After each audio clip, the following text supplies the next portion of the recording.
O tama. At salamat salamat kabanderang Reyes sa advice mo.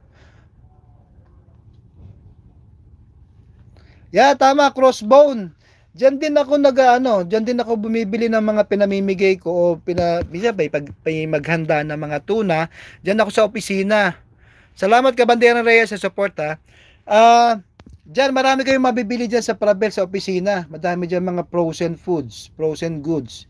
Ayan. Kaya ano, ayan.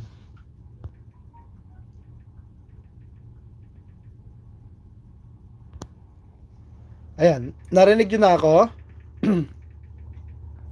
Kap Choka Adventure. Shoutout ka. Yan. Shoutout Kap Choka Adventure. Kabanderang Reyes. Ayan, napaka-support nila.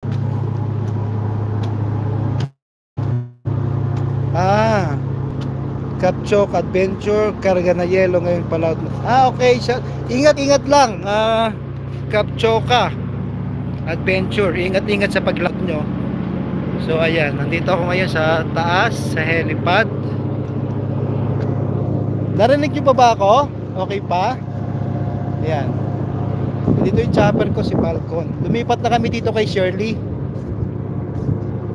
From time to time, lumilipat yung helicopter pagkakailangan. So, ayan. Dito na kami. Ayan ang chopper. 15 viewers tayo. So mga kasimangis na, dito kami ngayon sa Papua New Guinea, sa Rabaul. Okay, thank you. Mas maganda pala dito sa YouTube live. Okay, ingat Kap Choka sa nyo, pamamalakayan nyo. Ayan. First time po tayo mag live dito sa YouTube live. Wala akong masabi. So mga lang, kumustahan lang muna tayo.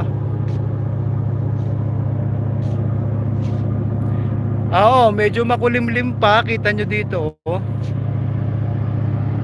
wala pa kami hindi pa kami dumidikit sa sa barko, hindi pa kami makakapagsali ng isda. Kailangan pa namin ng clearance, customs clearance, fisheries clearance para may sali namin ang isda namin sa sa barko. Nalolobat ako. Nalolobat ang inyong kasimang isda. Yan. Yan, naulan na nga ito, no? Naulan na sa side na yon. Ayan. Makulimlim na, naulan. Nalolobat.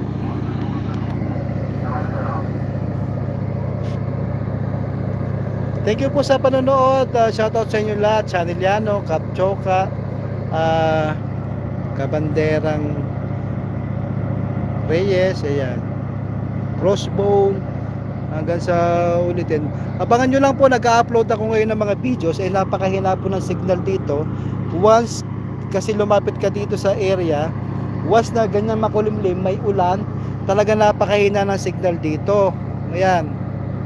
Kaya yung pag-upload ko po ng video napakatagal. Kanina pa ako madaling araw nag-upload nung isa kong video, which is nasa 50 minutes lang yung duration doon. Pero inaabot kanina pa nasa 10% pa lang yata. Kaya napakabagal, nakakainis. Tapos nalolobat na ako dito.